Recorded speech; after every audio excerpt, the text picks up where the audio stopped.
Bom dia a todos, sejam bem-vindos a mais um seminário do Grupo de Estudos e Educação Financeira. Eu vou apresentar para vocês o palestrante de hoje, é o Gustavo Santos. Ele é mestrando em Engenharia Elétrica, fez graduação em Engenharia de Telecomunicações, e ele nada mais vai apresentar do que a dissertação dele para a gente. A dissertação ainda não foi defendida, mas esse é o protocolo, né? Ele vai ter que apresentar, então ele vai fazer justamente uma apresentação próxima daquilo. Lógico que para um seminário a gente vai tentar excluir a parte específica, né? Muito técnica e muito acadêmica para ser palatável para todos. O Gustavo já está ciente disso. E, bom, o Gustavo acredito que vai falar em torno de 40, 50 minutos, mas se quiser falar um pouco menos, Gustavo, não tem problema, não. Eu vou tentar. A gente aí gosta de palestras em torno de 30 até 40, mas não precisa falar correndo, não, pode falar calmamente, alguns tópicos importantes que você acha pertinente comentar. E é isso. Boa palestra, obrigado pela disponibilidade e bom trabalho. Então, bom dia, pessoal, prazer. Eu vou apresentar minha tela aqui. Você me avisa se está aparecendo aí, Flávio.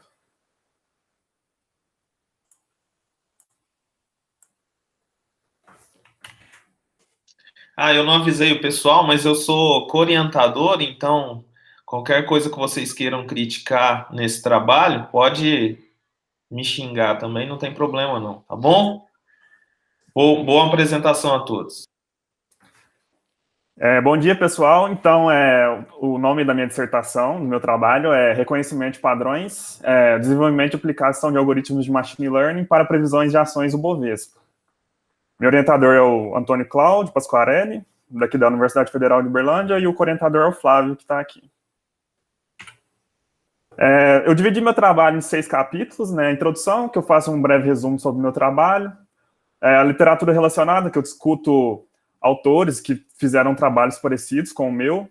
Discuto alguns temas relacionados à análise técnica e análise fundamentalista também. Um capítulo relacionado a aspectos teóricos, onde eu discuto sobre os aspectos matemáticos e estatísticos dos algoritmos que eu utilizei. Um capítulo destinado a discutir a metodologia do trabalho, onde eu discuto as técnicas, os métodos de avaliação dos resultados, as técnicas de processamento também das séries das ações que eu utilizei. O capítulo que eu discuto os resultados, né? E eu faço uma breve conclusão no final. Então, conforme Caden, eu vou citar bastante esse trabalho aqui na minha pesquisa, porque eu baseei esse trabalho nessa pesquisa do Caden. Então, segundo ele, prever o movimento de preços de ações no futuro é um desafio complexo, envolve diversas variáveis, né? Porque envolve condições econômicas, sentimentos dos investidores, notícias de eventos políticos. Então, por exemplo, a Covid-19 esse ano foi um evento inesperado que sacudiu aí os mercados. Então, isso é um exemplo da complexidade que é prever o movimento dos preços do mercado de ações, né? As séries históricas dessas ações, dos mercados de valores, elas são dinâmicas, ou seja, elas estão em constante mudanças, caóticas, né, envolvem diversas variáveis, como eu já citei aqui, e ruidosas. Elas tendem, segundo o Caden, a desenvolver a longo prazo tendências mais lineares. No entanto, em janelas de tempo curto, como eu disse aqui, elas tendem a ser mais ruidosas, a desenvolver flutuações mais acentuadas. Eu vou discutir isso um pouco no capítulo de metodologia, onde eu aplico uma função que suaviza as ações para facilitar o trabalho dos algoritmos. Então, dessa forma, devido essa natureza caótica e volátil dessas ações, ter um conhecimento no futuro sobre esses movimentos seria de grande importância, né? Porque isso provavelmente faria com que o retorno fosse maior. Então, o objetivo do meu trabalho é prever a direção dos preços de três ações brasileiras presentes na Ibovespa. São elas: a Vale 3, né, da empresa Vale, a antiga Vale do Rio Doce, Petri 4, da Petrobras, e o YouTube 4, do Itaú Unibanco. Eu utilizo 3 algoritmos de Machine Learning. São eles o Random Forest, né, a floresta aleatória, as redes neurais artificiais, que hoje em dia são muito usadas aí, talvez seja o algoritmo que está mais na moda. E eu uso também o SVM, né, o Support Vector Machine. A hipótese desse trabalho reside na comparação dos resultados desses 3 algoritmos, né, eles são aplicados de maneira independente. Busca-se reproduzir também a alta performance presentes em alguns trabalhos, entre eles o do Caden, o do Bazak, e de alguns outros trabalhos que eu vou estar citando no próximo capítulo. Entender a eficiência dos modelos também para os períodos de previsão de 30, 60 e 90 dias. Esses foram os períodos que eu escolhi para utilizar no meu trabalho, que a maioria dos autores também utiliza janelas de tempos maiores. Alguns utilizam janelas entre 1, 5 e 10 dias também, mas essas janelas não tendem a desenvolver resultados eficientes do ponto de vista estatístico. Eu apresento também 2 técnicas de manipulação dos dados, né, de treinamento e validação dos modelos. Eu chamei de divisão aleatória e divisão temporal, e eu vou estar explicando também nos próximos capítulos. São 3 algoritmos, porém o SVM eu uso eles utilizando 2 funções, a RBF e a GHI. Eu também vou explicar isso no capítulo de metodologia, mas só para vocês não ficarem muito perdidos aqui com a nomenclatura, eu apresento eles aqui no começo.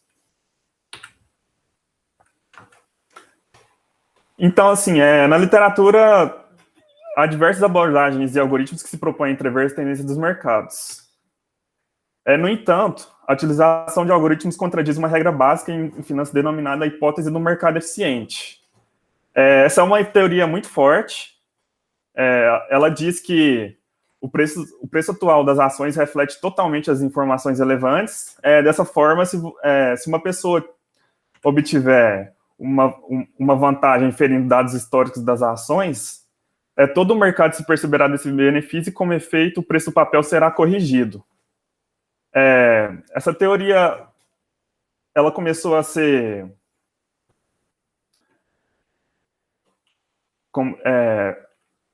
no século XXI, diversos economistas começaram a contradizer essa teoria, afirmando que os preços podem ser, sim, previsíveis. No entanto, ela é uma teoria muito forte ainda. Necessita-se de mais trabalhos para estar discutindo aí a viabilidade da previsão das séries históricas utilizando machine learning. Em contraste a essa teoria, surgiu a hipótese do mercado adaptativo. Ela afirma que os preços das ações são previsíveis e, através dessas previsões, lucros podem ser obtidos. A análise técnica e a análise fundamentalista são as 2 principais escolas de pensamento. Lembrando que essas 2 escolas elas não utilizam machine learning, a análise técnica ela utiliza preços históricos das ações de uma empresa e informações de volume de negociação para decidir qual será o preço das ações e para tomar uma decisão de negociação. Ela utiliza padrões gráficos também para estar realizando essas previsões. A análise fundamentalista calcula o preço esperado das ações com base em um estudo detalhado dos fatores financeiros subjacentes, como lucratividade da empresa, eficiência operacional, experiência gerencial, seus produtos e a economia em geral. Então, a análise fundamentalista ela é mais conservadora, ela olha os aspectos da empresa em si, e através disso ela tenta fazer uma previsão mais a longo prazo.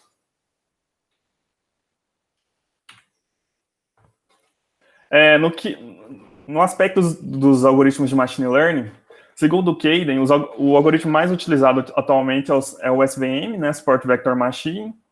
Utiliza também redes neurais, a regressão linear, o KNN, o K-Nearest Neighbors, e o classificador Naive Bayes.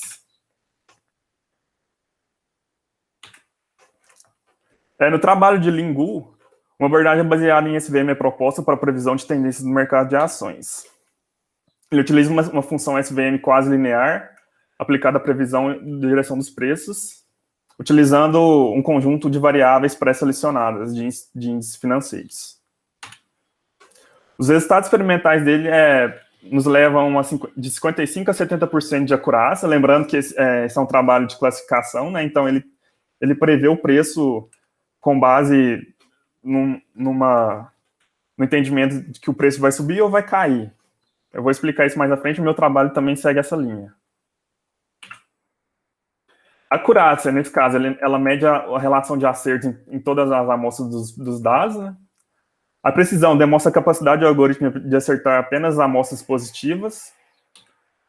O recall, ou sensitividade, na classificação, é a proporção dos casos positivos que são corretamente classificados como positivos. Então, é a capacidade que o algoritmo tem de reconhecer, vamos dizer assim, as altas do mercado.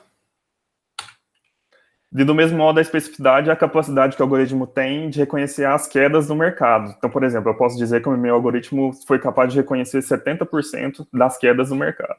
Eu vou discutir os aspectos matemáticos desses indicadores mais à frente, mas eu fiz só uma breve introdução para citar eles aqui nos trabalhos relacionados. O Han Chen, em 2007, também emprega um SVM, junto à análise de demonstrativos financeiros. Eles usam a função RBF, que eu também utilizei no meu trabalho. Segundo o autor, o método não apenas melhora a taxa de acerto, mas também atende às expectativas dos diferentes acionistas. Então, segundo o autor, esse método aplicado por ele já consegue-se com ele uma melhora nos resultados na vida real, né? O Khatib, em 2003, ele aplica o algoritmo K-Nearest Neighbors e a abordagem de regressão não linear para prever os preços das ações de uma amostra de 6 grandes empresas listadas na Bolsa de Valores da Jordânia. Segundo o Khatib, o KNN também é um modelo robusto e produz pequenas taxas de erro. O uso de algoritmos de Ensemble Learning, que no caso, Ensemble Learning são algoritmos de aprendizado em conjunto, né? No caso do meu trabalho, eu utilizei o Random Forest. Segundo o Caden, a utilização de algoritmos de Random Forest foi pouco explorado, até no ano de 2016, né? No entanto, como eu demonstro a seguir, recentemente diversos pesquisadores têm se dedicado ao assunto, desenvolvendo trabalhos utilizando tais modelos. O Random Forest, né, ou floresta aleatória em português, é uma infinidade de árvores de decisão, cuja saída é dada pela classificação majoritária do conjunto das árvores individuais. No trabalho de Caden, o algoritmo RF foi utilizado para prever as tendências de 3 meses das ações Apple, GE e a Samsung. Aqui eu trouxe os resultados do trabalho dele. Para a Samsung, ele obteve, na janela de previsão de um mês, ou seja, 20 dias corridos, né, 20 dias úteis, uma acurácia de 86%. Para 2 meses, ele obteve 90% e 3 meses, 93%. Do mesmo modo, para a Apple, ele obteve uma acurácia de 88% para um mês, 93% para 2 meses e 94% para 3 meses. É importante ver que a precisão também é alta, ele foi capaz de reconhecer 94% das altas do mercado, foi capaz de reconhecer 91%, no caso de 2 meses, das quedas no mercado. Para a empresa GE também, ele obteve resultados entre 84% e 92%. E é interessante verificar que, à medida que aumenta-se a janela de previsão, a gente pode perceber um leve aumento na acurácia e nos outros indicadores. Eu vou discutir sobre esse aumento da eficiência dos modelos com o aumento da janela de previsão mais à frente, mas de início aqui já é algo que dá para perceber intuitivamente através da análise dessas tabelas.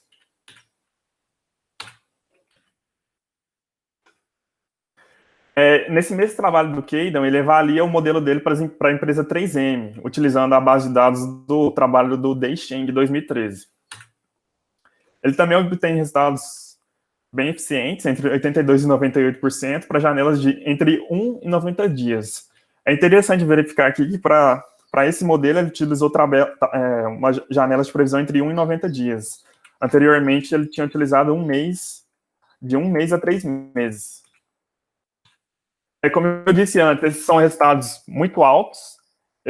Na minha pesquisa, eu tento entender por que ele consegue esses resultados tão altos, porque se você consegue prever a janela de um dia com 82% de acurácia, eu acho que qualquer pessoa ficaria rica, né? Então, a gente tem que ser bem cético em relação a esses resultados, e eu vou tentar discutir isso no meu trabalho. O trabalho do Basak também utiliza o Random Forest e o algoritmo XGBoost, Gradient Boosted Decision Trees. Também utiliza árvores de decisão, mas de uma maneira diferente, para prever as ações das empresas Apple e Facebook. Ele obteve resultados de entre 65% e 95%, de acordo também com a janela de previsão escolhida. O algoritmo XGBoost também obteve uma acurácia entre 55% e 95%, mais ou menos a mesma coisa que o Random Forest, mas para janelas menores ele obteve um resultado pior, 55% no caso. O trabalho do Flávio, né, de 2017, que ele utiliza Random Forest, ele utiliza para prever falências e possíveis inadimplências para gerenciamento de risco de crédito. Segundo ele, produz melhor taxa de acurácia e erro se comparado a outros modelos de machine learning, tais como SVM e RNA. Dessa forma, fica evidenciado que o algoritmo Random Forest é capaz de contornar problemas de variadas áreas de conhecimento, não só a previsão de ativos financeiros. No que tange a redes neurais, o trabalho do Lavoisier 2015 utiliza o conceito de regressão, né, para prever o máximo e mínimos dos seguintes ativos. Companhia Energética do Rio Grande Doce, Cosern, a Companhia Energética de Brasília e a CPFL, Energia.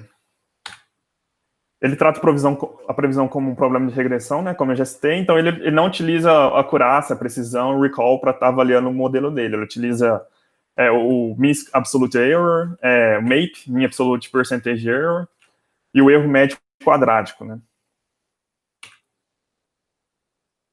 O Nelson Pereira, em 2017, utiliza um classificador binário, utilizando LSTM, que é uma rede nova aí, né, que utiliza sequências temporais para estar prevendo as ações.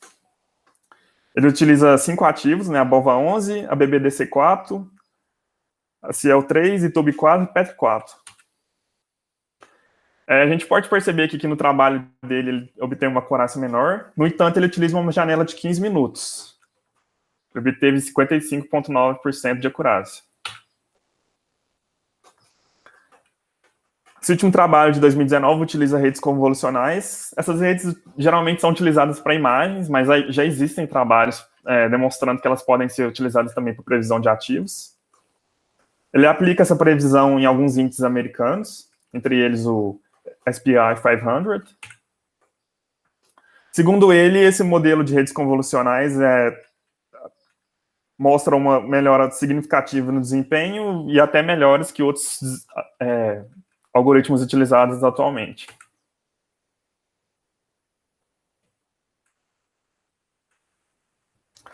O Random Forest foi desenvolvido pelo Leo Breiman e a Adele Cutler em 2001 e utiliza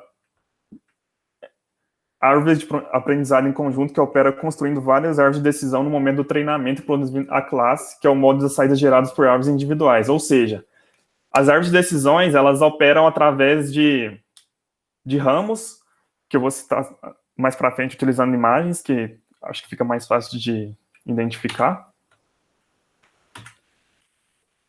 Esse método, a gente pode utilizar ele em regressão, em classificação. No caso do meu trabalho, eu utilizei para classificação. É um método relativamente fácil e rápido para treinar e testar. Através dele, você consegue obter uma estimativa do erro de generalização do algoritmo. Por se tratar de árvores de decisão, a gente consegue trabalhar com problemas de alta dimensionalidade, ou seja, incluindo diversos indicadores técnicos, no caso do meu trabalho.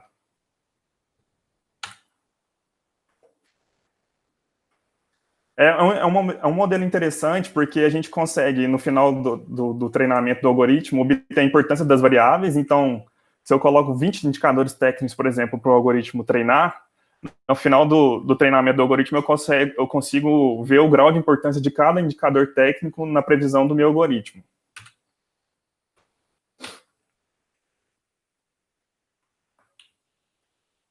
Eu consigo também, através desse algoritmo, visualizar o caminho que ele percorre para estar realizando as árvores de decisões.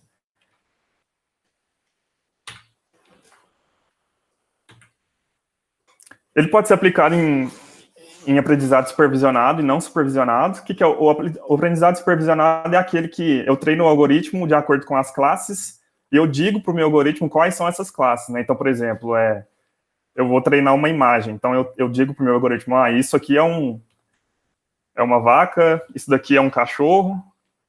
E aí, a partir disso, eu treino meu algoritmo. O aprendizado não supervisionado, eu não digo para o meu algoritmo quais são as classes que eu estou treinando, né? Então, eu entro com os dados e o meu algoritmo vai dizer que existem duas ou três ou N classes na minha base de dados. Então, por exemplo, se eu tenho lá imagens de cachorro, imagens de gato, imagem de uma vaca, no aprendizado não supervisionado, ele só vai me dizer que existem 3 classes. Ele não vai me dizer quais são elas.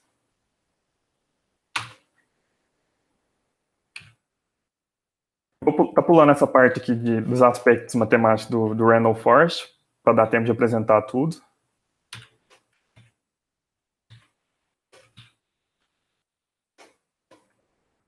Eu coloquei uma imagem, dá para entender mais ou menos como funcionam as árvores de decisão, né?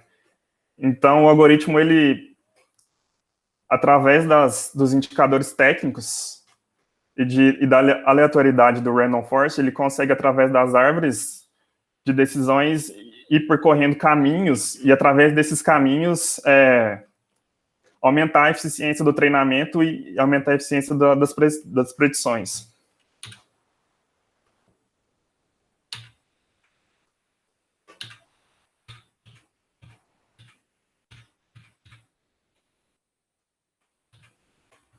O algoritmo SVM, Support Vector Machine, foi desenvolvido por Cortez e Vapnik em 1995, é um modelo até antigo. Segundo alguns estudos, ele é capaz de fornecer maior precisão de classificação do que outros algoritmos. Ele também é interessante porque, igualmente a Random Forest, ele pode resolver problemas de classificação e regressão. Ele é aplicado hoje na biologia, em finanças e na categorização de textos. Ele utiliza funções, kernels, lineares e não lineares. No meu caso, do meu trabalho, eu utilizei 2 funções não lineares. Que no caso é o RBF, o Radial Basis Function, que já é comumente utilizado em trabalho de Machine Learning. Eu propus também a utilização do kernel Generalizing Histogram Intersection. Esse kernel foi desenvolvido por Burbel em 2005, visando a aplicação em reconhecimento de imagens. No entanto, meu trabalho demonstra que esse último kernel também se demonstrou eficaz no reconhecimento de tendência em ações.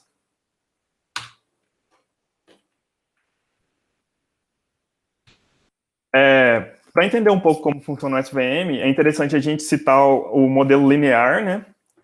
Ele aplica um plano nas classes e divide elas linearmente, de forma geral. Ele elabora uma margem máxima e tenta dividir as classes com base nesse plano linear. No caso do meu trabalho, eu utilizei 2 funções não lineares. Então, ele aplica uma uma função não linear, obtendo um espaço amostral de várias dimensões, onde ele tenta, através dessas funções, estar dividindo as duas classes, que no caso do meu trabalho é a classe alta e classe queda, né?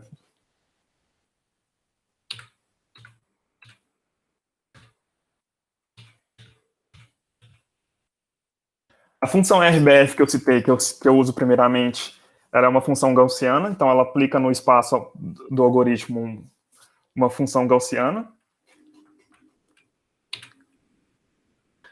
A função GHI, proposta por Burbel, se baseia em outra função, a HI, histogram intersection. Segundo o Burbel, essa função GHI ela pode ser aplicada em outros contextos. Ele não cita quais são esses contextos, mas devido a isso, eu resolvi testar essa função no meu algoritmo e eu obtive resultados bem interessantes. Ela calcula o ponto mínimo de distância entre a classe e a previsão, né?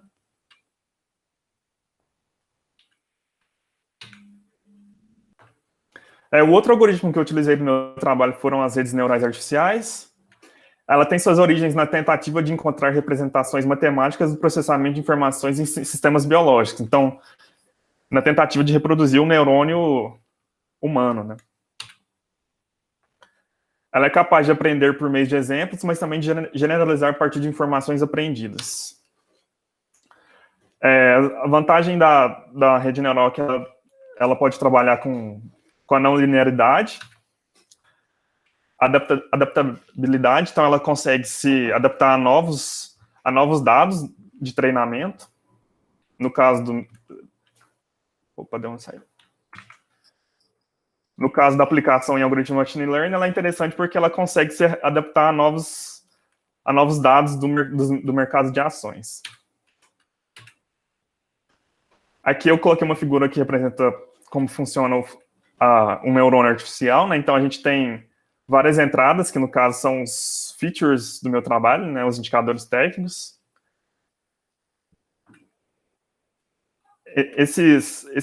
Essas entradas são somadas através do neurônio e uma saída é produzida, de acordo com uma função de ativação.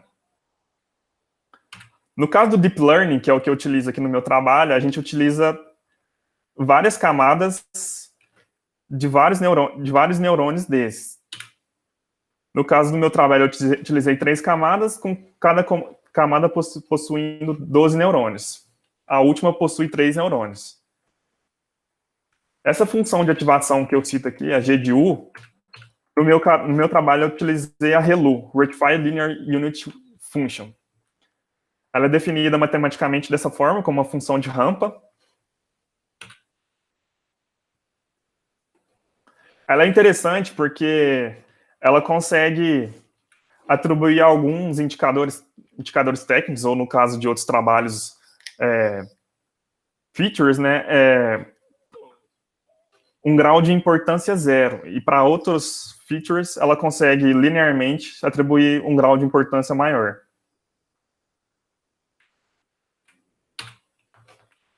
No meu trabalho, eu utilizei a linguagem Python, que é uma linguagem interpretada, orientada a objetos de alto nível. Eu utilizei a biblioteca Pandas. Através delas, eu consegui fazer a manipulação das séries temporais. Utilizei também a biblioteca NumPy, onde eu faço as operações matemáticas, as operações de vetores e matrizes. Utilizei a biblioteca Talib, que é bem conhecida aí no meio de finanças. Através dela eu consigo obter os indicadores como o BV, MACD, RSI, bandas de Bollinger. Utilizei também a biblioteca Scikit-learn para estar implementando o Random Forest e o WetVM. Ela também pode fornecer a outros algoritmos de classificação e regressão, algoritmos de clustering, né, que é aprendizado não supervisionado. E eu utilizei a biblioteca Keras para estar desenvolvendo a rede neural que eu citei nesse trabalho. Aqui a imagem está um pouco pequena, não sei se está dando para ver aí, mas na metodologia do meu trabalho, eu fiz um diagrama aqui para estar explicando como funciona o passo a passo de cada processo da pesquisa. Então, primeiramente, é a coleta dos dados, que no caso que inclui a coleta da série histórica de cada ativo, né, de Vale 3, Petri 4 e Tube 4. Depois, eu fiz a suavização exponencial dessas séries históricas, a extração dos atributos, e depois disso, apliquei esses atributos em cada algoritmo de machine learning. E, por final, eu consegui fazer a previsão com cada algoritmo citado. A base de dados desse trabalho inclui um período de 2015 a 2020, 5 anos, no caso. Eu obtive dados de fechamento, abertura, alta, baixa e volume de cada ativo, né? Vale 3, Petri 4 e Tube 4.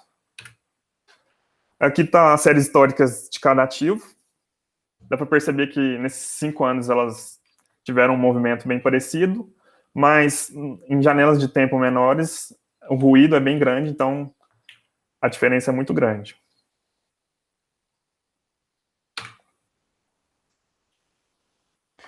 Eu dividi essas séries históricas em 80% para treinamento e 20% para teste. As classes, que no caso são alta e queda, eu obtive através dessa equação, que ela mede o fechamento após N dias menos o fechamento hoje. Ou, por exemplo, então, no caso de 30 dias, eu pego o fechamento de daqui 30 dias e subtraio do fechamento de hoje. Se essa mudança for positiva, eu atribuo a essa classe o valor de 1. Se essa mudança for negativa, eu atribuo a essa classe o valor de 0, que significa uma queda.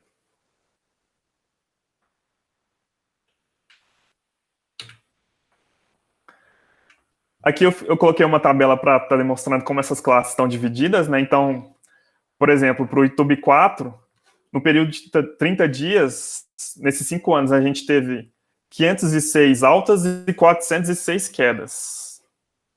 Para 60 dias, a gente teve 543 altas e 369 quedas. Lembrando que essa divisão que eu fiz aqui, eu utilizei uma divisão aleatória. Então, os meus dados eles estão divididos em treinamento de teste de maneira aleatória, não utilizando uma ordem temporal, visto que esse é um algoritmo de classificação. Aqui estão os dados de validação, né, que são 20%. A gente tem, no caso do YouTube 4, para 30 dias, 125 altas e 103 quedas. Para Vale 3, 30 dias, a gente tem 133 altas e 96 quedas.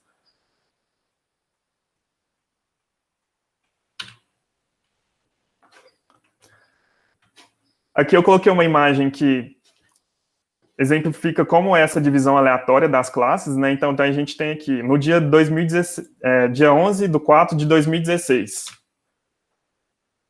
Então, o algoritmo dizia que a gente teria uma queda em 30 dias, uma queda em 60 dias e e uma alta para 90 dias. Em 5/12/2016, o algoritmo dizia que a gente teria uma alta para 30 dias, uma alta para 60 dias e uma queda para 90 dias. Então, de acordo com essas labels, eu consegui treinar os meus algoritmos, utilizando essa divisão aleatória das classes, onde as datas aqui não possuem uma ordem específica. Em contraste a esse processo que eu citei anteriormente, eu também dividi os meus dados utilizando a ordem temporal, que, do ponto de vista da previsão dos algoritmos, é algo que se encaixa melhor no mundo real, né? Porque se eu dividir o meu treinamento e teste de maneira cronológica, eu consigo replicar de maneira mais fidedigna o que acontece no dia a dia. Então, por exemplo, o que o meu algoritmo vai enxergar são as datas em ordem cronológica, com os labels em ordem cronológica. Então, por exemplo, aqui, em 30 dias ele teria uma queda, em 60 dias uma queda também, e assim por diante. Eu também dividi para treinamento 80% treino e 20% teste, no caso dessa divisão temporal dos dados. Eu também fiz uma tabelinha para demonstrando como essas classes estão distribuídas no treino e teste dessa divisão temporal. Então, por exemplo, no período de 30 dias, a gente teve 511 altas para YouTube 4 e 401 quedas para o YouTube 4. A gente teve 396 quedas para o Petri 4 e 516 altas para o Petri 4 no período de 30 dias. Isso utilizando toda a base, né, que inclui o período de 2015 a 2020. Aqui são os dados de validação, né, onde o modelo não vê durante a fase de treinamento. É através desses dados de validação que eu vou estar avaliando a robustez do meu algoritmo. Então, no pré-processamento do dado, como eu já citei, eu aplico uma suavização exponencial. Essa suavização a gente pode estar controlando o grau dela. Se a gente usar, por exemplo, um período de 1 dia de suavização, essa série suavizada ela vai ser igual à série de fechamento. Se a gente usa um período de 5 dias, essa série suavizada ela vai ser maior do que a gente já vai conseguir ver uma série mais suavizada em relação à série de 1 dia. No caso do meu trabalho, eu utilizei uma série temporal de 30 dias suavizada, então aqui em laranja a gente consegue ver ela, em comparação com o fechamento da Vale 3. A gente utiliza essa suavização para estar removendo esse ruído, né? E estar conseguindo ver melhor as tendências lineares a longo prazo na série temporal. Os indicadores técnicos que eu extraí através dessa série essa série suavizada. Eu não extraí através dessa série de fechamento da Vale 3, justamente para estar conseguindo obter essas tendências lineares de longo prazo melhor.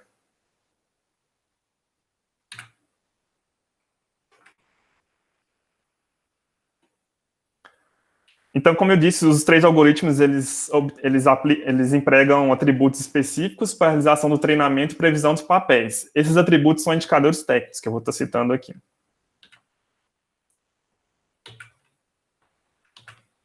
O primeiro deles é o RSI, né, o Relative Strength Index, Índice de Força Relativa.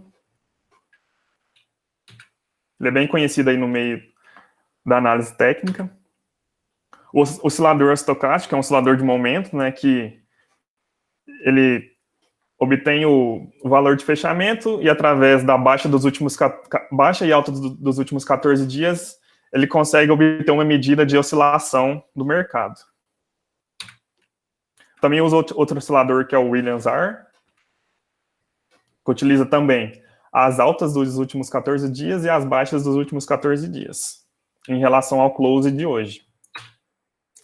Utilizo também o MACD, né, que é um índice de compra e venda, bastante utilizado também na análise técnica.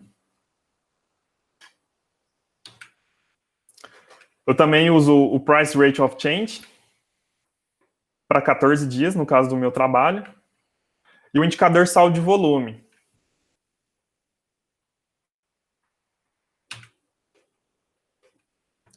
Então, de acordo com as previsões obtidas, eu consigo decidir sobre a compra ou venda dessas ações. Então, por exemplo, se o meu algoritmo indica uma alta, eu vou estar realizando uma compra ou estar segurando a minha ação. Se ele indica uma queda, eu vou vender essa ação para daqui 30 ou 60 ou 90 dias estar realizando uma nova operação. Como eu já disse anteriormente, para estar avaliando a robustez desse algoritmo meu, a gente usa a acurácia, a precisão, o recall e a especificidade.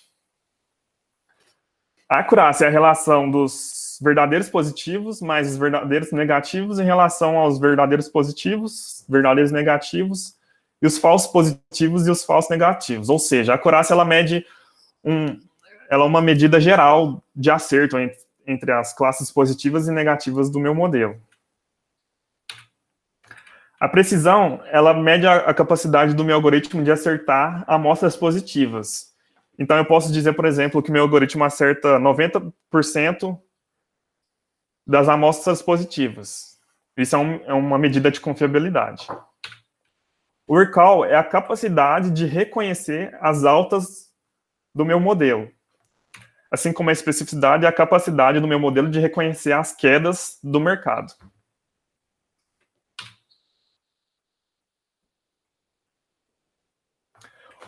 Outro método que eu utilizei no meu trabalho para estar avaliando a robustez do meu algoritmo é a curva de característica de operação do receptor. Ela é desenhada plotando a taxa de verdadeiros positivos contra a taxa de falsos positivos em vários valores limite. Ela mostra a relação entre sensibilidade e especificidade do meu algoritmo, ou recall e especificidade, como eu citei antes. Como mostrado nesse exemplo aqui, o ideal é que a curva obtida através da característica de operação do receptor seja o mais próximo possível da borda esquerda e superior da imagem. Quando ela se aproxima dessa diagonal de 45 graus da imagem, isso significa que o modelo ele não é eficiente. Ele não é capaz de ter uma boa relação entre sensibilidade e especificidade. Outro método que eu usei nos meus algoritmos para estar avaliando a robustez dele foi a validação utilizando K-folds. Ela é aplicada na fase de treinamento do algoritmo e ela é capaz de verificar o overfitting do meu modelo. Então, na validação cruzada, o conjunto de dados é dividido em K segmentos. Um classificador é treinado utilizando K-1 partes da amostra. E um valor de erro é calculado testando o classificador no segmento restante. Esse procedimento é repetido até que todas as amostras não sejam usadas como teste. A estimativa geral, KCV do erro, é o valor médio dos erros cometidos em cada interação. Então, aqui está um exemplo, né? Naqueles 80% que eu citei de treinamento, eu divido a minha base de dados em K-folds, né? No caso dessa imagem, 5 folds. Nos 4 primeiros folds, eu realizo um treinamento, e no quinto eu realizo um teste. Na segunda iteração eu realizo o mesmo, mas o meu teste vai ser realizado em outro fold, né, no segundo fold.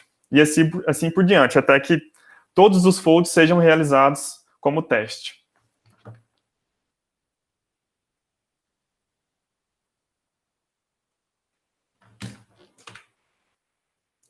Através dessa validação cruzada, é possível obter a média e desvio padrão do erro, ou acurácia, no caso do meu algoritmo, né? E detectar um possível overfitting no processo de treinamento dos algoritmos. O overfitting é um fenômeno detectado quando um algoritmo de aprendizado se ajusta ao conjunto de dados de treinamento tão bem que o ruído e as peculiaridades dos dados de treinamento são memorizados. E quando a gente testa esse algoritmo no teste, né, ou seja, em dados que o algoritmo não viu ainda, o resultado cai drasticamente. Então, por exemplo, se no meu treinamento, o meu algoritmo é capaz de reconhecer 95% das classes, 95% de acurácia, porém no meu teste ele só obtém 40%, isso é uma evidência de um overfitting, ou seja, ele treinou tão bem no meu treino, ele obteve um resultado tão bom, que em dados desconhecidos ele é incapaz de reconhecer as classes.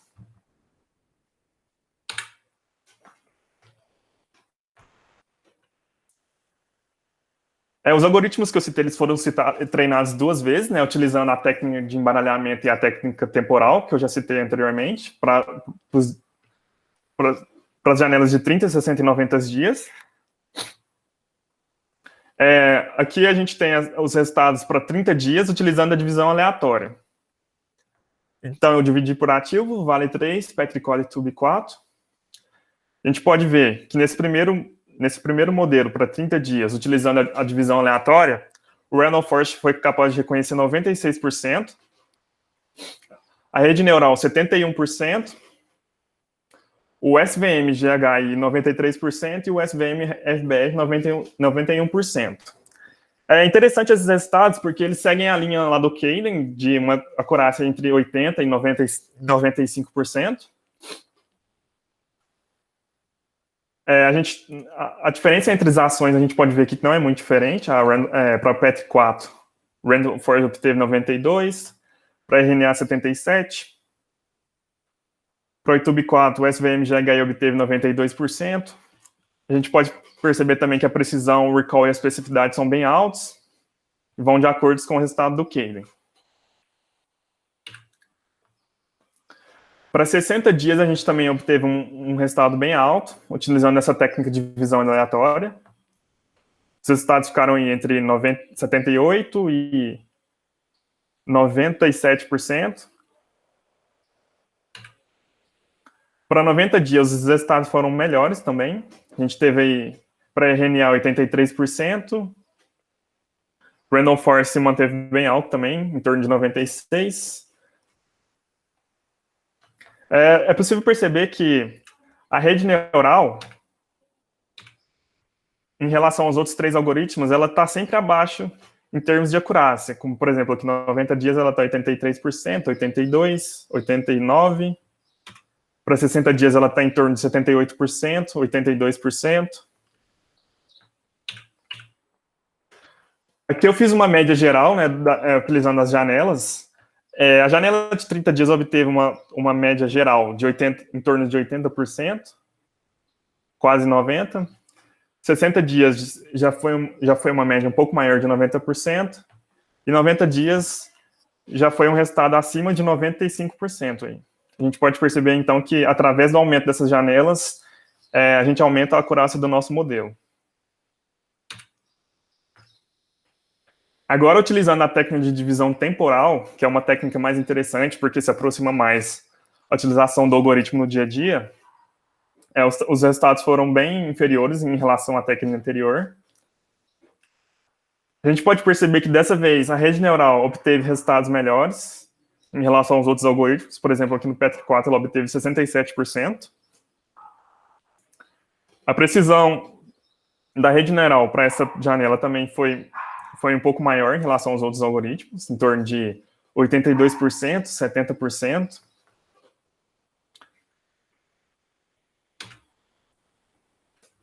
Para o período de 60 dias também a gente teve, em relação a outra técnica, uma inferioridade, porém dá para perceber que a rede neural e os outros algoritmos conseguiram resultados mais interessantes. A Random Forest, por exemplo, nessa janela de previsão, obteve 62% de acurácia. A rede neural obteve para Petri4 e para Itube4 em torno de 62% de acurácia, mais ou menos. Para 90 dias, os resultados já foram bem melhores para essa técnica de divisão temporal. A gente obteve aqui para o SVM-RBR 77%, por exemplo. Random Forest obteve 76% para Petri4. A rede neural para o Petri4 não obteve resultados legais, 18%.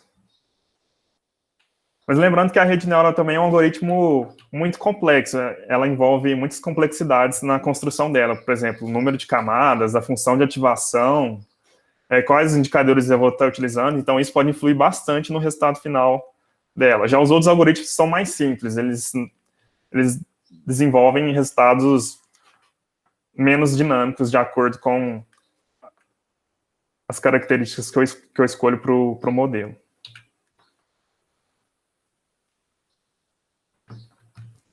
Aqui também eu fiz uma média geral para essas janelas de previsão, utilizando esse modelo de divisão temporal. Dá para perceber, de novo, que com o aumento das janelas de previsões, a gente tem uma melhora na acurácia do algoritmo. Dessa vez, utilizando essa técnica temporal, é até mais evidente esse aumento da acurácia dos algoritmos de acordo com o aumento da janela de previsão. Para 30 dias, a gente obteve em torno de 55%, 60 dias em torno de 58%, e para 90 dias a gente obteve em torno de 60% de média de acertos.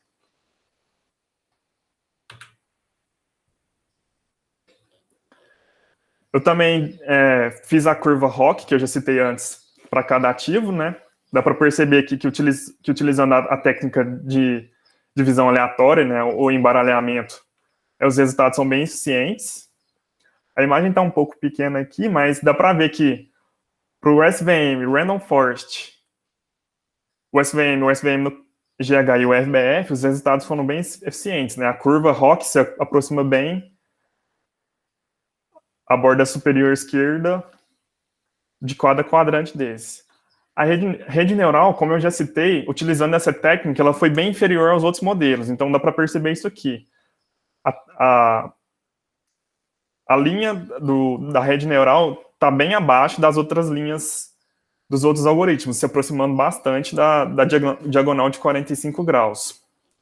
No entanto, também é interessante verificar a curva ROC para janelas de 60 e 90 dias. A gente pode perceber aqui que a rede neural, ao passo que aumenta a janela, de 30 para 60, ela chega um pouco mais perto dos outros algoritmos, ou seja, da borda superior esquerda, e afasta da diagonal, demonstrando que houve um aumento da eficiência dos algoritmos ao passo que se aumentou a janela de previsão.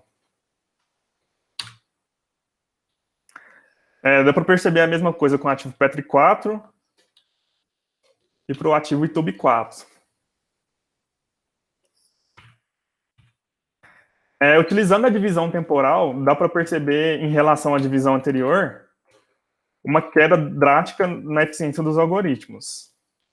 No entanto, quando a gente aumenta a janela de previsão, de novo, a gente consegue perceber que o algoritmo se torna mais eficiente. Mesma coisa para Petri 4 e para YouTube 4. A gente consegue verificar, através do aumento da janela de previsão, um aumento da eficiência dos algoritmos.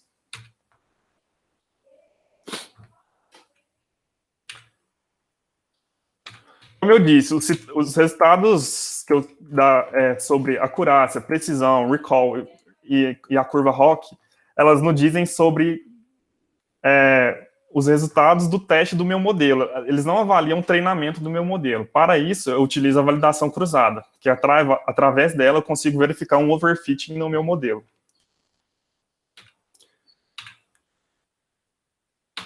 Eu realizei a validação cruzada utilizando 10 folds, né? Eu fiz a explicação com 5 folds, mas no meu trabalho eu fiz uma validação cruzada utilizando 10 folds para os modelos Random Forest, SVM e SVM-GHE, que foram os modelos que obtiveram os melhores resultados. Cada interação através do fold gerou uma taxa de acertos, ou seja, uma acurácia. E, por fim, foi obtida a acurácia média e desvio padrão das 10 interações feitas em cada algoritmo proposto.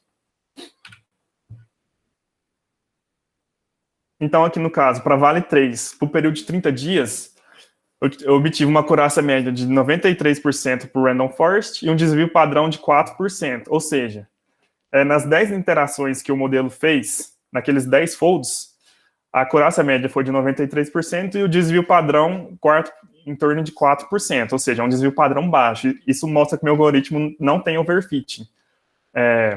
O resultado da acurácia no treinamento e o resultado da acurácia no teste são bem próximos. Isso vale para todas as janelas de previsão que eu realizei no Vale 3, 60 dias e 90 dias. Dá para perceber que a acurácia média para 60 dias no Random Forest foi 93% e o desvio padrão 5%. Do mesmo modo para 90 dias, utilizando os outros algoritmos. Para o Petri 4 e para o YouTube 4, utilizando embaralhamento, a conclusão foi a mesma, não houve overfitting, porque a acurácia média, através da interação nos folds, foi alta e o desvio padrão do algoritmo também foi baixo. No entanto, utilizando aquela técnica da divisão temporal, a acurácia média dos meus modelos foi bem baixa e o desvio padrão, que é o mais importante para estar verificando o overfit, foi bem alto, em torno de 42%, 28% para o SVM-FBF. Isso demonstra que o algoritmo obteve um desvio padrão bem alto durante as interações nos folds.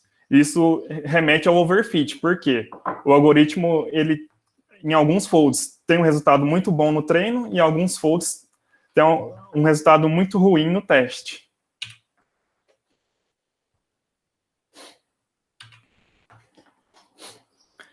A comparação dos modelos desenvolvidos.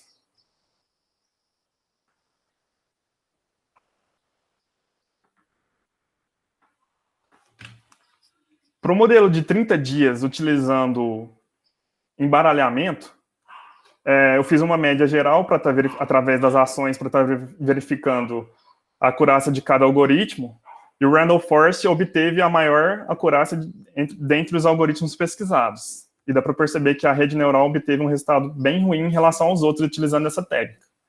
Isso vale para os algoritmos, para as previsões de 60 dias e para as previsões de 90 dias, utilizando o embaralhamento. No entanto, utilizando a divisão temporal, a média da rede neural é interessante verificar que foi bem maior em relação aos outros algoritmos, em torno de 60% contra 45% dos outros algoritmos, tanto para a janela de previsão de 30 dias, quanto para a janela de previsão de 60 dias. A janela de 90 dias foi interessante porque a rede neural não conseguiu um resultado bom. Acho que isso se deve àquele resultado de 18% na Petri 4.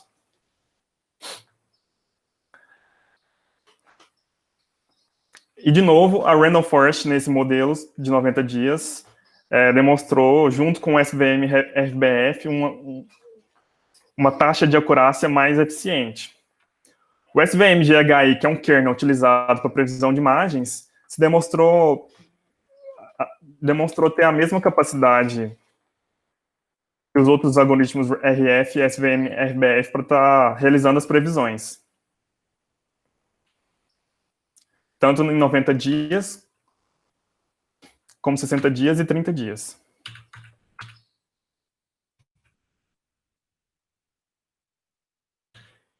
Então, na conclusão deste trabalho, resultou na exposição de 4 algoritmos de Machine Learning, né? O Random Forest, o SVM-GHI, o SVM-RBF e a rede neural artificial. Eu utilizei diferentes técnicas de manipulação e validação dos dados. Como eu já citei, a técnica de divisão temporal dos dados demonstrou ser mais plausível de aplicação em um sistema real, apesar dos baixos resultados em relação a outra técnica empregada.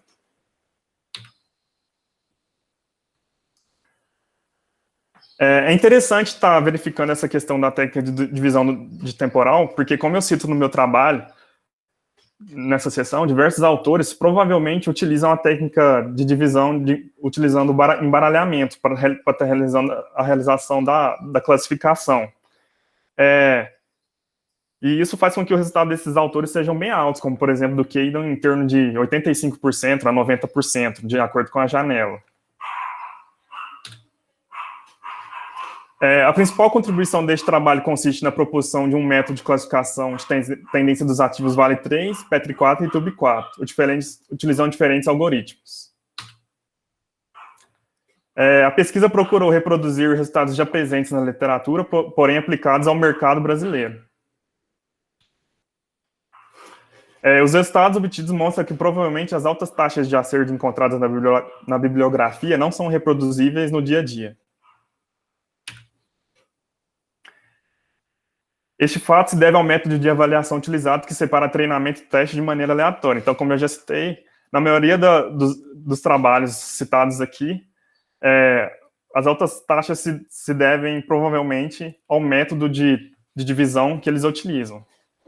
É claro que é uma responsabilidade muito alta citar diretamente o autor, por isso eu não fiz isso, porque eles não citam qual tipo de divisão eles utilizam, mas devido às altas taxas de acurácias apresentada no trabalho deles, tudo indica que o trabalho deles trabalha com esse tipo de técnica na classificação.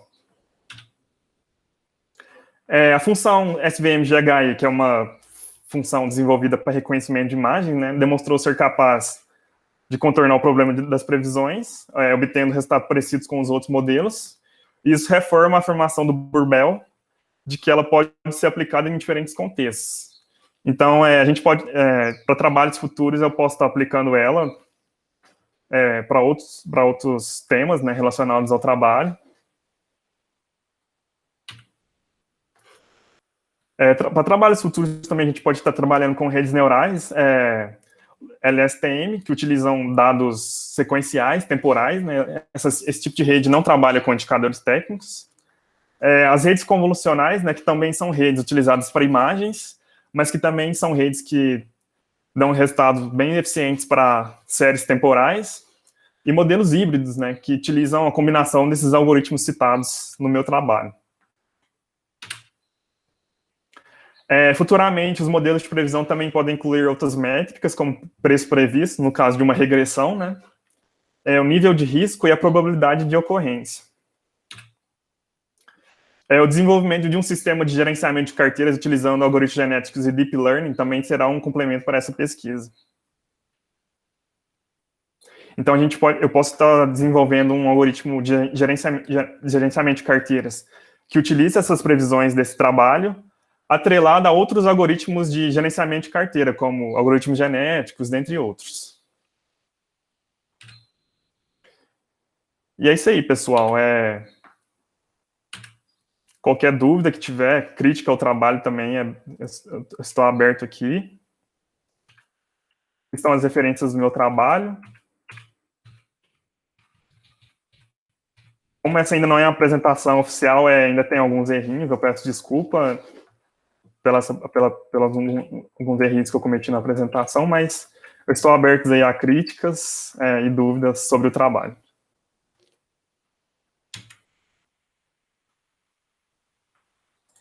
Legal.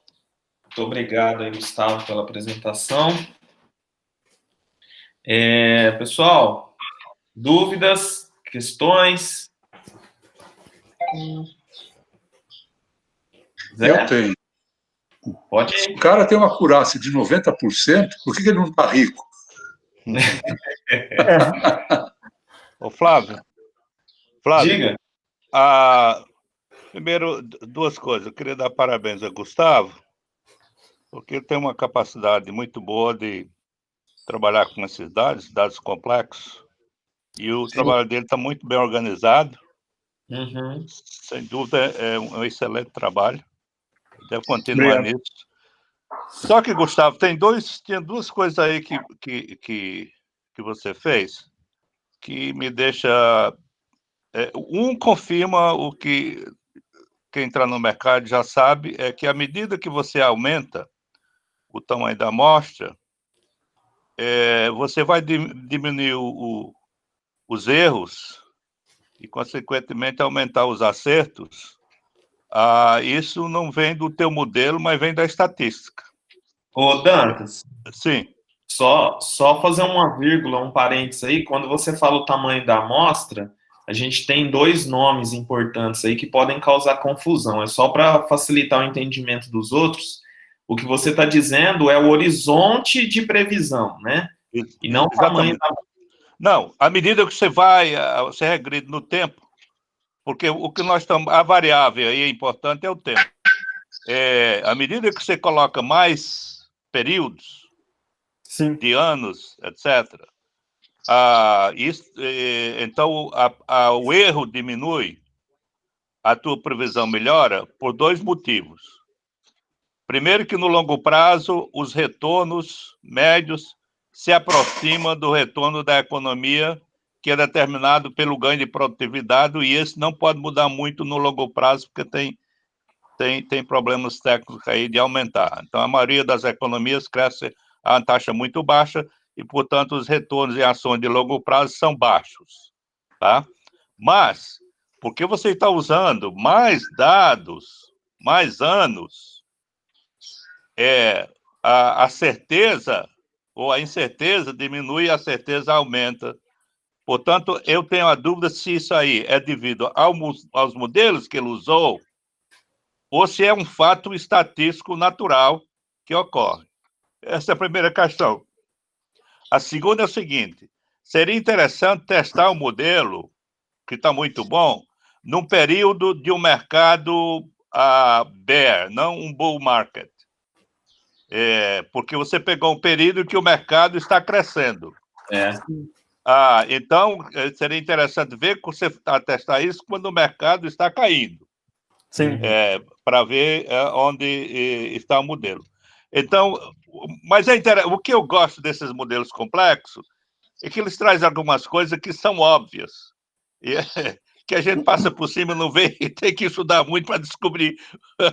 Porque, óbvio, o Geraldo está rindo porque ele sabe disso, que na matemática o pessoal não sabe qual é a função de uma catenária até que dá a descarga no banheiro, né? Então, eu acho que tem esse lado óbvio. Você vê que, à medida que você aumenta os meses do teu estudo, melhora a acurácia e diminui os erros. Aí, mas tudo bem. Tá ótimo, excelente. Agora está faltando uma coisa. E o retorno, qual é o tamanho? Essa aqui é a minha pergunta. Porque se você for apresentar isso a um investidor que quer investir numa cearia que leva anos para construir, ou investir numa plantação de soja que demora 6 meses, ele vai te fazer essa pergunta, né? E é isso que é fundamental, né? Porque tem investidor que prefere investimento de longo prazo, que tem um retorno talvez menor, mas ele está preocupado com o risco. Tem outros que se arriscam no curto prazo de plantar soja e não chover e ele perder tudo, né? Então tem esse lado da questão que é mais econômico que matemática, né? Então fica a pergunta no ar. O teu modelo é bom, claro, está muito bem feito, mas ele está dando resultado por causa do modelo ou por causa da estatística? Essa é a questão. Ô, Dantas, eu tenho muito interesse nisso, e o Gustavo não desenvolveu esse pensamento ainda sobre essa questão, e eu já debati algumas vezes com o Geraldo sobre isso. Aí, por isso, eu quero insistir nessa questão. E aí eu quero como você tocou nessa questão financeira, é justamente esse debate que eu quero intensificar. Eu faço previsões de 30 dias e o trabalho do Gustavo é de janela rolante, ou seja, todo dia eu faço uma nova previsão para daqui 30 dias, todo santo dia. Então, Legal. fazendo essas previsões de 30 dias, tem aquele nível de acerto. A hora que eu coloco a janela maior para 60 dias, ele acerta mais. Então, vamos lá, deixa eu ver se eu entendi a sua colocação. Você quer dizer que os retornos de todos os ativos, aliás, em geral, o retorno dos ativos tendem a se aproximar do retorno no caso do Ibovespa, né? Do índice de mercado. Na verdade, da economia. Da economia. E o Bovespa se aproxima da economia. Perfeito. Ah, tá. E o Ibovespa que vai seguir os indicadores de performance da economia, no caso, em específico aqui no Brasil, a gente vai pensar no PIB, no crescimento do PIB. Crescimento do PIB, exato. Beleza. Então, entendendo isso, o que eu vejo, eu tenho duas questões aí que fica me martelando. Essa é uma, então quer dizer, os retornos tendem a isso, então eu precisava investigar para ver se isso é verdade. E outra coisa que eu suponho é que é o seguinte, quanto mais distante o horizonte, né, de previsão, menos aspectos de volatilidade o modelo utiliza, ou seja, ele joga isso fora da sua análise. Então, grandes oscilações são deixadas de lado, porque vamos lembrar que o modelo que ele fez é de classificação, não é uma regressão, eu não estou medindo o preço, eu estou só medindo se vai subir ou se vai descer. Entendeu? Sim, mas a volatilidade é fundamental, né? Modelos, o que eu estou dizendo é uma coisa muito simples, modelos que utiliza um horizonte muito curto vai trabalhar com menos dados do que o modelo que trabalha com horizonte longo e, consequentemente, a volatilidade ou a variância é muito maior nos curtos do que nos longos. E daí, para quem opera no período curto, se tem uma maneira de acertar, é esse que dá lucro, não de longo prazo. Porque existe uma discussão, aqui nos Estados Unidos, uma discussão muito forte, cheio de preconceito, né? Porque o pessoal de ciência acha que não tem preconceito, mas tem. De que se você opera na Bolsa, como a gente faz, procurando ganhar todo dia uns trocados, não é investimento. Agora, se você opera e deixa lá, como meu pai criava gado, deixava lá no mato para se virar, isso é investimento. Eu discordo porque, à medida que você compra e venda, o dinheiro não sai do investimento, né? Ele apenas fica circulando com mais intensidade, né? Então, mas todos nós que fazemos jogadas de curto prazo no dia a dia, temos um problema de acertar a direção de preço. E à medida que você diminui as suas jogadas, acertar a direção fica muito mais difícil, e por isso que o pessoal que trabalha com jogadas de alta frequência, eles têm um cadre de pessoal, de programadores, para mudar os dados do modelo diariamente, como você está fazendo aí, né? Então, o modelo do Gustavo era importante para quem quer fazer jogadas de day trade, mas ele vai ter que ter muito trabalho todo dia, tem que fazer a modificação, porque os modelos estocásticos, aliás, do estocástico e o modelo de algoritmos, tem dificuldade de discernimento. Você tem que ter um sistema neural muito forte, computador muito grande, para poder captar a idiosincrasia do mercado. Porque eles trabalham com dados estanques, mesmo que seja de curtíssimo prazo, são estanques. Enquanto o que a gente pensa é um negócio muito volátil, né? A gente não se dá conta da velocidade que a nossa mente trabalha, né? Mas é enorme, muda toda hora. Os modelos até agora estão melhorando, claro, mas não chegam ainda perto do discernimento humano. Esses modelos não têm poder cognitivos. Então, o interesse das pessoas é aumentar o fluxo de caixa o máximo possível, mas para isso você tem que jogar muitas vezes no curto prazo. E aí o modelo está mostrando muito bem que no curto prazo se torna cada vez mais difícil quanto menor for o prazo para você acertar. Então, uma das formas de melhorar o modelo é trabalhar em cima para aumentar o nível de acerto de curtíssimo prazo, né? Aí, quando ele fizer isso, estiver prontinho, aí eu quero, viu? Bom, eu tenho uma ideia aí. Para mim, você aí manteve para mim a hipótese de que o que diferencia isso está associado fortemente à volatilidade, não à estatística em si. Mas vamos em frente. Aí eu estou buscando a resposta. Eu tenho feito alguns modelos e tenho tido alguns resultados assim muito curiosos, né? Muitas vezes o modelo, a concepção está certinha, né? Está certinha. Só que o mercado está operando exatamente na posição contrária do modelo. Né? O modelo prevê baixa, papel alta no outro, e o mercado está na posição inversa. Né? Então, os resultados que eu venho tendo, eles são coerentes quando o mercado opera na mesma tendência que o modelo. Né? Exatamente. É por isso que tem que ser testado no mercado que está contrário, né? Gustavo, fala para ele aí o desempenho desse modelo na pandemia. Pois é, na pandemia, o resultado do modelo foi em torno de 20% de retorno, tipo, no auge da pandemia. Para o imóvel. A gente fez... Desculpa, você testou entre 25 de fevereiro, por exemplo, e 15 de março?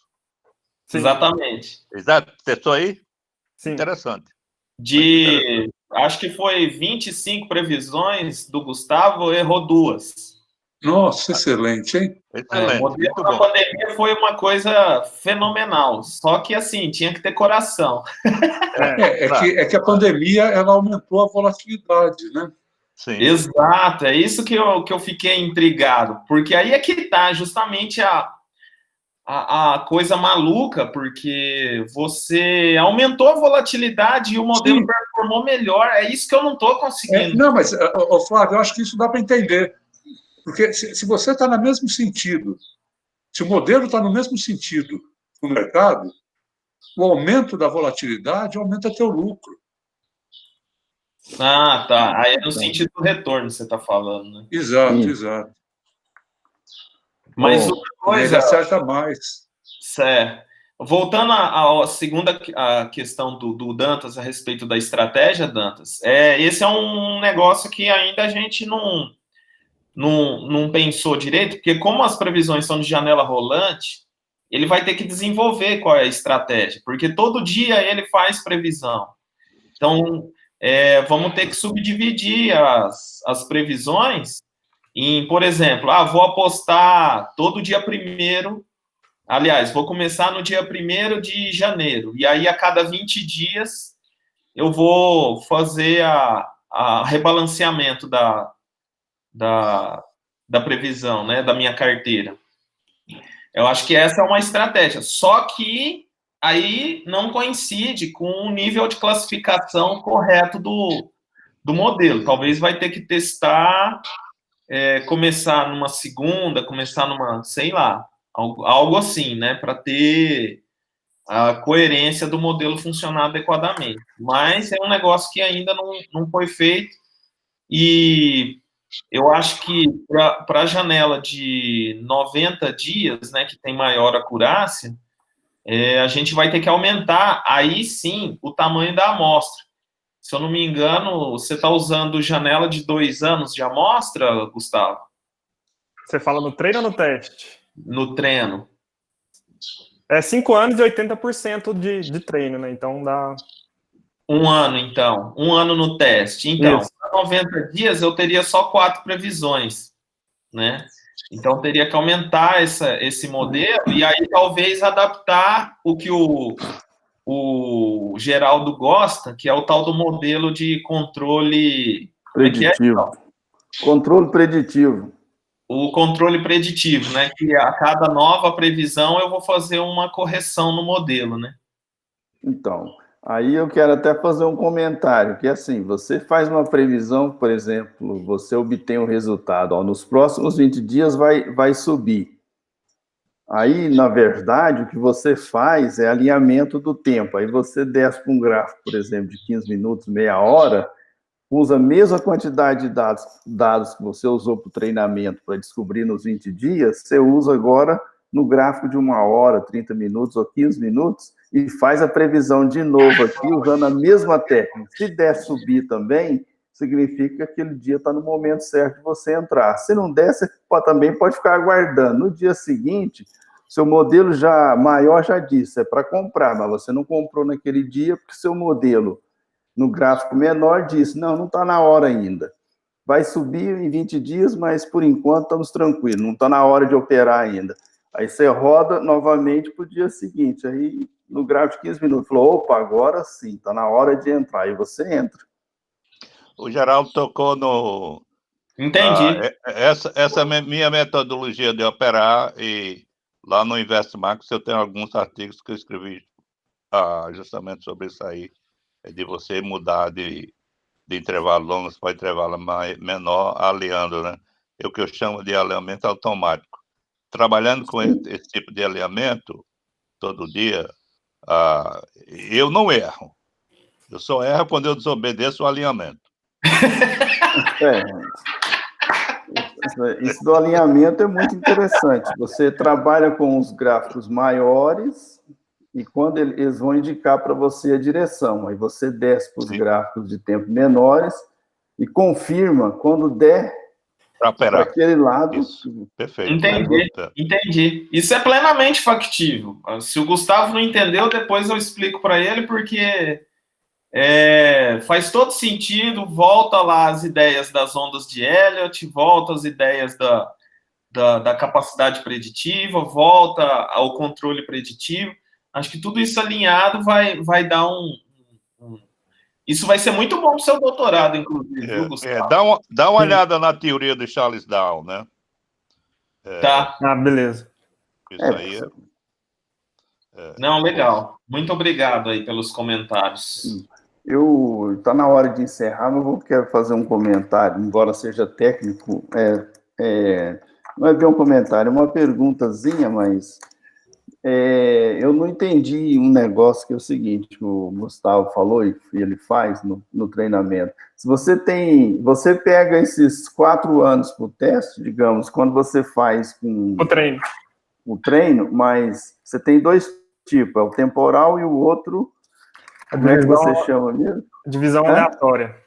Divisão aleatória. A Isso. divisão aleatória você pega também nos 5 anos e tira pedaços lá dentro, buracos lá dentro. Buracos, poder... isso. Então, mas para fazer essa mesma técnica pode ser utilizada para você fazer a previsão do futuro, né? Você pega 4 anos para treinar e deixa 1 ano para frente para fazer o teste. Mas aí, dentro dos 4 anos, você não treina nos 4 anos, você põe buracos para o treinamento. À medida que você descobre... Isso é feito. Isso é feito. Dentro do modelo de divisão temporal é assim que funciona. No treinamento, então,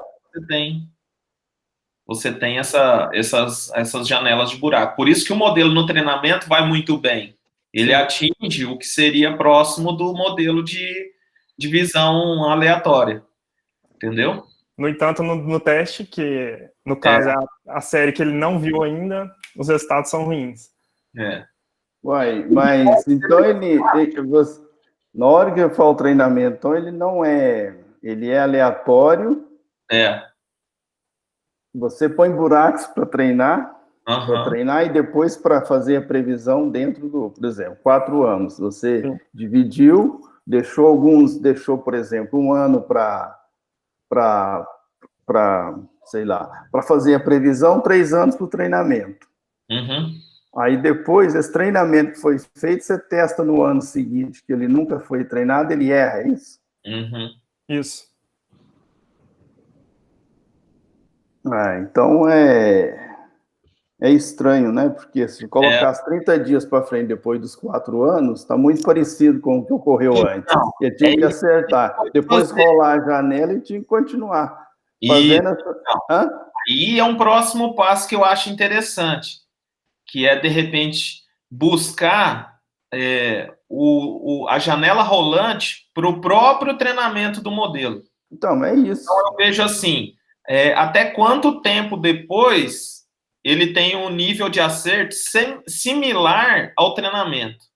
Então, mas eu acho que o povo utiliza exatamente isso. Eles põem uma janela rolante, mas dentro dessa janela rolante aqui essa amostra aleatória para fazer o treinamento. Separa um pedaço para você fazer previsão, um pedaço para treinar, e prever só para 30, 60, 90 logo à frente. Passou 90 dias, rola o tempo, faz outro treinamento, aproveitando aqueles que já foram utilizados, que antes era futuro, agora virou passado, entra para o treinamento, você pode até aumentar. E você vai rolando a janela. Esse teste aí esse aí que deve ser feito. Outra oportunidade. São 2 oportunidades, vou até anotar aqui. Geraldo, é interessante também que, no caso desse trabalho não, mas sobre os trabalhos futuros que eu citei, os modelos utilizando LSTM e redes convolucionais, é mais fácil de implementar esse tipo de estratégia que você citou aí, porque o algoritmo ele já recebe a série temporal como input já, né? Certo. Não, então, tudo bem. Isso aí é uma coisa que eu queria falar para você aí, para testar, porque eu acredito que seja assim que as pessoas façam, que faz muito mais sentido, entendeu? Sim. Eu não tenho certeza, eles não contam, né, para a gente, mas eu acho que é assim que deveria ser feito. O LSTM, ele faz isso. Ele rola a janela. Cada nova previsão é baseada num novo modelo. É muito maluco. Nossa, eu anotei uma aqui e esqueci a outra. Qual que era de olhar, né? Olhar tempos menores. Olhar tempos menores, né? Depois, você já tem uma previsão para o tempo maior, aí você vai testar para aquele dia o tempo menor, para saber, fazer o alinhamento. Maravilha. Bom, acho que é isso, né? Sim, acho que podemos encerrar aí. Muito obrigado, pessoal. Agradeço a todos aí pela participação, Gustavo, Dantas, Zé, os comentários e os demais participantes que tiveram a paciência de nos ouvir. E espero que terça-feira que vem a gente tenha um próximo, né, palestrante para a gente dialogar. Tá, Joia. Obrigado, Flávio. Gustavo, foi muito bacana, viu? Obrigado, Zé Carlos. Prazer. Bom, até mais a todos aí. Tchau, gente. Dantas, a gente se fala Maurílio também, a gente se fala depois. Um abraço para todo mundo. Um abraço, Sasha. Até mais. Obrigado, pessoal. Valeu. Até mais, até mais. Até mais, gente. Até a próxima. Até mais.